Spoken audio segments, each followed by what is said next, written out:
Hitler की तारीफ करने वाले और हिंदुत्व के योद्धा, जानिए शिवसेना सुप्रीमो बाल ठाकरे के बारे में और भी बहुत कुछ। बाल ठाकरे ने अपनी राजनीति की शुरुआत मराठा राष्ट्रवाद से की और जब बीजेपी के साथ गठबंधन किया तो हिंदुत्व की राजनीति को अपना आधार बनाया। भारत में जब जब हिंदुत्व की राजनीति के बड़े चेहरों या बड़े नायकों के बारे में बात होती है तो शिवसेना की नींव रखने वाले बाला साहेब ठाकरे का नाम सबसे पहले आता है। इन दिनों जब महाराष्ट्र में विधानसभा का चुनाव चल रहा है तो इस बात का भी फैसला होना है कि बाल ठाकरे की राजनीतिक विरासत का उत्तराधिकारी कौन है। महाराष्ट्र के चुनाव के वक्त ही उनकी पुण्यतिथि 17 नवंबर भी है और ठाकरे को श्रद्धांजलि देने के लिए जुटे नेताओं की कतार से पता चलता है कि महाराष्ट्र और हिंदुत्व की राजनीति में इस नेता का क्या कद था। यहां तक कि एकदम विरोधी विचारधारा वाली कांग्रेस की महासचिव प्रियंका गांधी वारा ने भी कहा है कि कांग्रेस बाला साहेब ठाकरे का बहुत आदर करती है। बाला साहेब ठाकरे की पहचान एक ऐसे नेता के रूप में है जो खुलकर आक्रामक हिंदुत्व की बात करते थे। ठाकरे हमेशा विवादों में रहे। उन्होंने हिटलर की प्रशंसा की।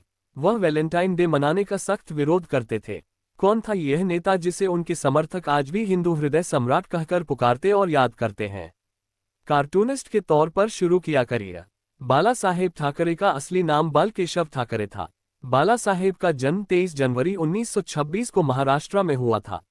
उन्होंने मुंबई में स्थित फ्री प्रेस जर्नल में कार्टूनिस्ट के रूप में अपना करियर शुरू किया था और उनके कार्टून टाइम्स ऑफ इंडिया में भी प्रकाशित होते थे। बाल ठाकरे ने अपने कार्टूनों के जरिए कई राजनीतिक और सामाजिक मुद्दों पर बात की। उन्होंने जाने माने कार्टूनिस्ट R.K. लक्ष्मण के साथ भी काम किया था।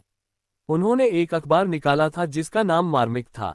इस अखबार का इस्तेमाल बाला साहेब ठाकरे ने मुंबई में गुजरातियों, मारवाड़ियों और दक्षिण भारतीयों के खिलाफ अभियान चलाने के लिए किया। उस दौरान उन्होंने दक्षिण भारतीयों के खिलाफ बचाओ, पुंगी बजाओ और लुंगी हटाओ का नारा दिया था।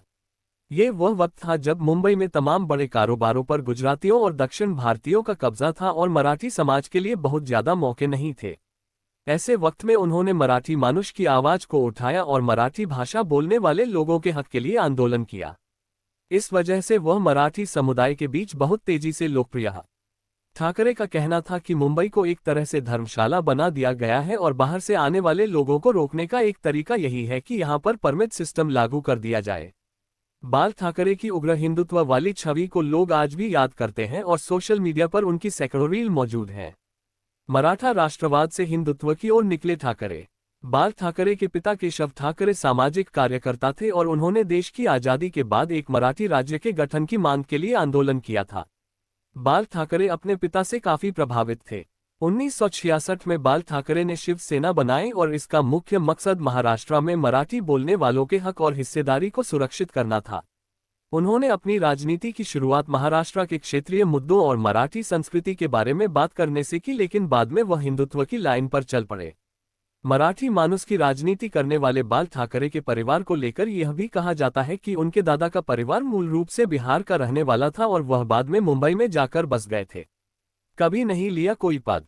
बाला साहेब ठाकरे ने महाराष्ट्र की राजनीति में शिवसेना को खड़ा किया और कई नेताओं को विधायक, मंत्री, मुख्यमंत्री, सांसद बनाया, लेकिन जीवन में कभी भी कोई चुनाव नहीं लड़ा और न ही कोई पद संभाला। बाद के सालों में उन्होंने बीजेपी के साथ गठबंधन किया। 1989 में उन्होंने शिवसेना का समाचार पत्र सामना शुरू किया। 1992 में बाबरी मस्जिद के विध्वंस के बाद जब मुंबई में सांप्रदायिक दंगे हुए तो उन्होंने इसके खिलाफ खुलकर आवाज उठाई। तब मुंबई में हुए दंगों में बड़ी संख्या में लोगों को अपनी जान गंवानी पड़ी थी। बाल ठाकरे को ऐसे नेता के रूप में जाना जाता है जो कभी झुकते नहीं थे। उन्होंने इन दंगों में शिवसेना के कार्यकर्ताओं के शामिल होने को लेकर कभी दुख नहीं जताया। रिमोट कंट्रोल से चलाते थे सरकार। 1995 में पहली बार बीजेपी शिवसेना का गठबंधन जब सत्ता में आया तो इसका बड़ा श्रेय बाल ठाकरे को ही दिया गया। ये कहा जाता है कि शिवसेना बीजेपी की सरकार के कार्यकाल के दौरान इसका रिमोट कंट्रोल बाल ठाकरे के पास ही होता था। 1987 में बाल ठाकरे ने गर्व से कहो हम हिंदू हैं का नारा दिया और हिंदुत्व और हिंदू हितों के नाम पर वोट मांगे। चुनाव आयोग ने लगा दिया था प्रतिबंध। ठाकरे के उग्र हिंदुत्व का अंदाजा इससे लगाया जा सकता है कि 2002 में उन्होंने बयान दिया था कि हिंदुओं को आत्मघाती दस्ते बनाने चाहिए, तभी हिंसा करने वालों का मुकाबला किया जा सकेगा। बाल ठाकरे के भाषणों को लेकर चुनाव आयोग ने उन पर 6 साल का प्रतिबंध लगा दिया था। इस दौरान वह वोटिंग भी नहीं कर सकते थे और चुनाव भी नहीं लड़ सकते थे। ये प्रतिबंध दिसंबर 1999 से दिसंबर 2005 तक लगाया गया था।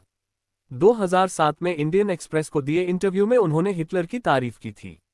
उन्होंने कहा था कि हिटलर क्रूर था और उसने गलत काम किए थे, लेकिन वह कलाकार था और इस वजह से मैं उससे प्यार करता हूं। उसके पास भीड़ को अपने साथ ले जाने की क्षमता थी। बाल ठाकरे कहते थे कि हिटलर एक साहसी व्यक्ति था, उसके पास अच्छे और बुरे दोनों गुण थे। अपनी जबरदस्त हाजिर जवाबी और उग्र हिंदुत्व की राजनीति के लिए पहचाने जाने वाले बाला साहेब ठाकरे भारतीय राजनीति के सबसे विवादास्पद और चर्चित राजनेताओं में से एक रहे हैं। ठाकरे का मुंबई और महाराष्ट्र के तमाम कलाकार और राजनेता बहुत सम्मान करते थे। किसे मिलेगी राजनीतिक विरासत? ठाकरे के निधन के बाद शिवसेना में बड़ी टूट हुई जब जून 2022 में एकनाथ शिंदे अपने समर्थक विधायकों को लेकर अलग हो गए। मौजूदा दौर में भी शिवसेना हो या बीजेपी या फिर कांग्रेस, सभी बाला साहेब ठाकरे के राजनीतिक कद का सम्मान करते हैं। एकनाथ शिंदे और उद्धव ठाकरे की शिवसेना बाल ठाकरे के राजनीतिक आदर्शों पर चलने का दावा करती है और खुद को उनकी राजनीतिक विरासत का सच्चा उत्तराधिकारी बताती है।